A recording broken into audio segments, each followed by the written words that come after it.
G'day guys, welcome back to the channel. It's Enno here from Fantasy Take TV. We're back for 2023 first video, and we're going to get right into it with ranking the top 5 defenders, well, the 600k defenders, mind you, when you open up the team picker yet, if you've been able to get your hands on that. I know the full SUPERCOACH game isn't open just yet, but you sort of first position you pick, always defense. It's at the top. You're seeing there's 5 guys over 600k, which I did sort of look back in the history, and this has definitely never occurred.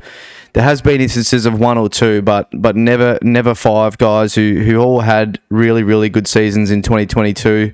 Going to have a bit of fun, more so just going over a bit of their season just gone, and sort of maybe look forward to their outlook for this year, and then at the end just going to rank them quickly. I guess it's very early in pre-season, and of course the premiums are probably the ones you really only can get a full read on, although obviously some of them still have some things to go or to come to light with role, or maybe some have moved clubs or injury and whatnot, of course, as there always is with pre-season. But obviously, mostly that's for watching the rookies and some more speculative picks, whereas premiums, we sort of know what we're going to get, and for the most part. But some of these guys, there might be some questions. But it was good to have a bit of a break. Got away over the Christmas break, went to Sydney for a bit with a few mates.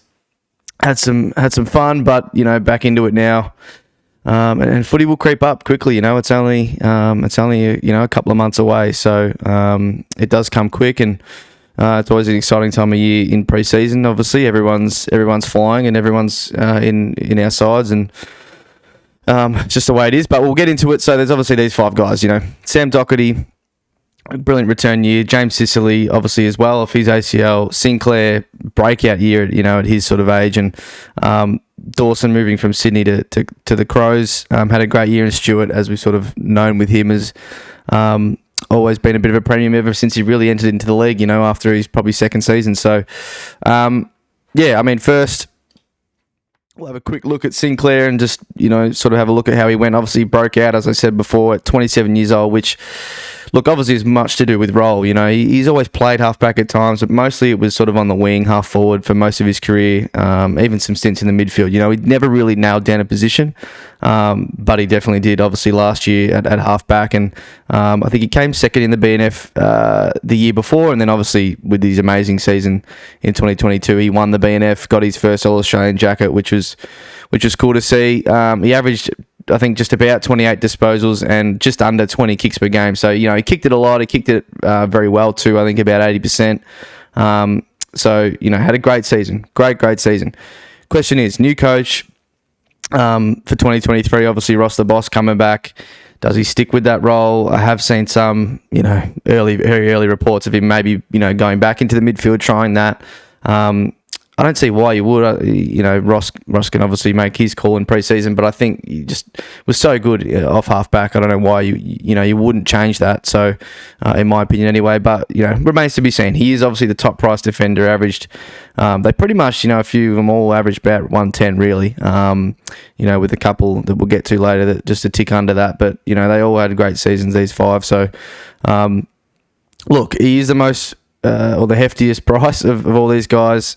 For me, I probably won't be starting him. I could probably guarantee that at this point. I know never say never, but I think he's just a bit too high price, and I do like a few of these other guys just that little bit more. But at the start of the year last year, who knew the heights he would reach and the season he would have? But just kept on going, and he had a great year. So we'll get to my rankings at the very end. I've got just 1 to 5, bit of fun, but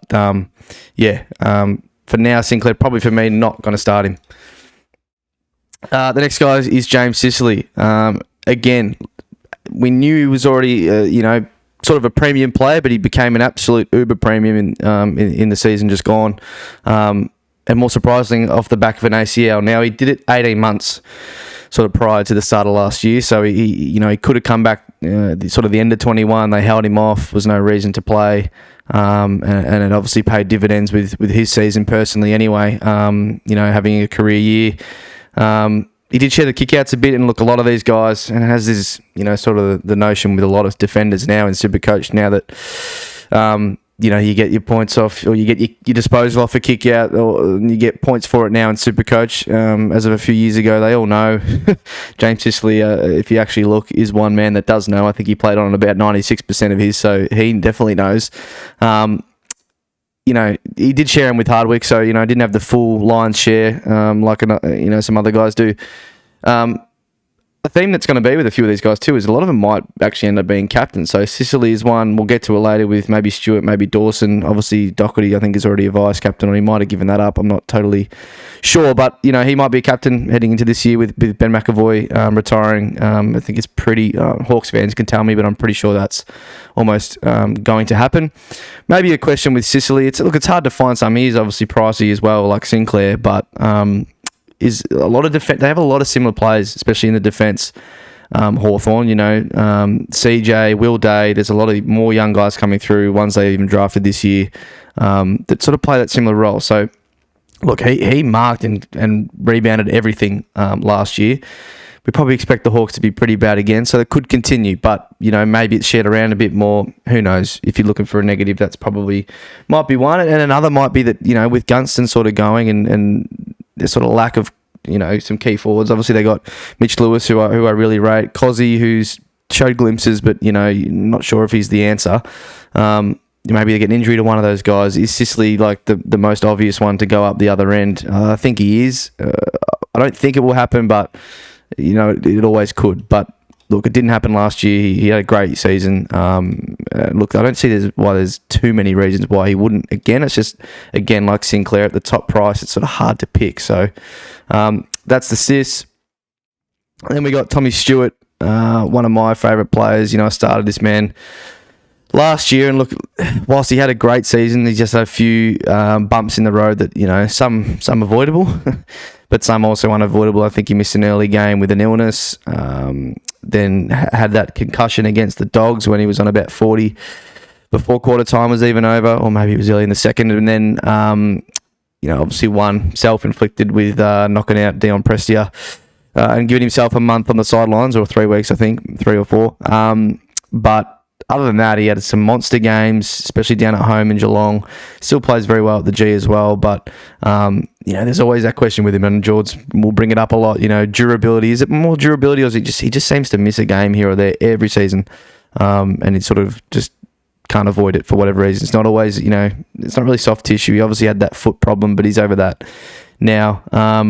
Look, got his 4th All-Australian last year. Had another great year. Maybe could have gone to someone else, but he's still fully deserving of that. There is some upside I've got here with the pick, and I'm sure most people would know. But yeah, with those games, he did also get tagged towards the end of the year, but I haven't taken this one out. But just if you take that concussion game out, where I think he got subbed out on about 30 or 40, he averaged 114 point something in his the other 16 games, I think it was. So priced obviously at 109, there's a bit of upside there in his price. So that's a positive, in his favour compared to your Sinclair and Sicily that we just sort of went through. So, look, 2023, there's no real question marks over what his role is going to be. I mean, I think he probably did play a bit further up the ground if you sort of look at his stats and watch him closely as I would have last year. But, more inside 50s, but in turn with that, more clangers because he's sort of kicking into more dangerous areas. So, look, who knows, whether he plays, in defence or further up the ground, he's still going to get a heap of the ball, use it well, and kick it long, which is obviously great for SUPERCOACH. So, Stewart, for me, I think is a very, very heavy consideration for my team. I'll try and get a bit of a move on. But Sam Doherty, what an amazing year he had, back from his, battles with cancer. Couple of years. First he had some actual injuries, and then sort of came back, worked back, and then he obviously got his testicular cancer. If I can get that out properly, but amazing. That goal he kicked against us in round 1, that was sort of hair on the back of your neck sort of job when he kicked that. But he just continued on. I didn't think it would, and he just kept going and going all season. Had a great year, did everything he could to try and get the Blues into finals. But I was concerned with him. I didn't trade him in. I know a few people did, and it went well. But he's 29, and I know some other guys are on, sort of that age, and you can play defence more as sort of you get older, and you can sort of hang on a bit longer. I mean, we see after these 5 guys, if you scroll down, bloody Shannon Hearn's 6, and he's still somehow $577,000 in Supercoach when he's 40 years old. But he is getting on a bit, and I still do worry about some soft tissue stuff with him. But he did manage to play 22 at his best year since he was at Super Premium sort of breakout, sort of your 16-17 period. But he did play midfield late in the last couple of games. I think he filled in, but I probably wouldn't expect that to continue for too long. But it might to start the year in 2023 with Walsh. Obviously, going to be out to begin with. Not totally sure how the others are going. I think the rest are going fine. So he might find himself in there, for a month or something. But yeah, for me, I'm probably going to avoid Doc. It's great to see him play well last year, but for me, he's probably not going to be in my team. Maybe a fantasy pick, if I end up playing that game. And lastly, Jordan Dawson, the other man with Stu, who I started last year, and it turned out to be a really good move. Obviously, look, he played everywhere. Yeah, he did have a career best year. It sort of kept it going. The only reason I picked him was how good he was the back half of his last year at Sydney, and just saw what a good play and potential he has, to be, and it ended up being true. He did get thrown around a lot by Knicks. He was starting. We thought it would be a midfield, more midfield role that just didn't come to fruition. He was back. He even played some time forward on the wing, a bit everywhere. But the thing with Dawson is he can score anywhere. So he didn't really have any trouble. Obviously, had a couple of down games here and there. He did get tagged actually a couple of times as well. But he often saved his score in the fourth quarter so many times with just some clutch plays. When the points are obviously juiced up a bit. So, look, he's a very, very, very good player to watch. Very clean, very smart. And I just think he's just going to be everything for Adelaide again. They finally learnt sort of in the second half of the year, this is the man we need to get the ball to, because he's going to make the right decision. So, look, and again, like I said earlier with the captaincy, I didn't mention it with Stewart, but he's obviously vying for that, maybe with Danger. Who knows? They might go younger. But Dawson is obviously vying for that as well. If they don't go with Rory Sloane, it'll be between him and probably Tom Doherty. So he could get it. Does that affect players? I know, it has in the past, and there's some guys out there who've done research that, you get the captaincy, you fall off. But with a defender, I don't know how much that would hold true. But for 2023, maybe, is he going to move into the midfield? I don't know. I think that's sort of what they got him for, but it just doesn't seem like it's going to happen. So who knows? George will probably be able to tell us more about that one. But finish with the rankings quickly. I've got Stewart at number 1. I think him and Dawson are probably the 2 I want to start, and they, the price does help too. I have sort of included price as a factor in here as well. Sits at 3. He is a bit more hefty in price. That's why I've got him at 3 below the other 2. But I still think he can probably replicate what he did in 2022. Doc, a little bit more concerns with him, but he's going to keep proving me wrong probably, and have another great season. And Sinclair at 5, which probably seems very stiff because he's obviously the one that averaged the most points last year. But I just think with the price, new coach, I kind of need a bit of reassurance there if he's going to play the same role. And look, if he does, he might be an early upgrade target. I think we can maybe get him at a bit of a cheaper price. But hey, they're all great options. They all averaged, close to 110 for a reason, and that's why they're all priced the way they are. So let me know what you want to see for some content coming up. I do have a couple of things planned, but more of it's, all those things are sort of more towards the start of or closer to round 1. I'll get some people on the channel, go through their teams, have a discussion. That's one thing I want to do with some guys out in the community. Obviously, some other things we need for more information, from pre-season to do some content on. But in the meantime, probably in January, just let me know what you want to see. We'll probably do another podcast soon. There's some things coming from FTTV and the boys. So look, keep an eye out. Join the Discord as always. That's always going to be popping off if you want some extra Supercoach talk. And other than that, thanks for watching. Good to be back, and we'll see you on the next video. Cheers.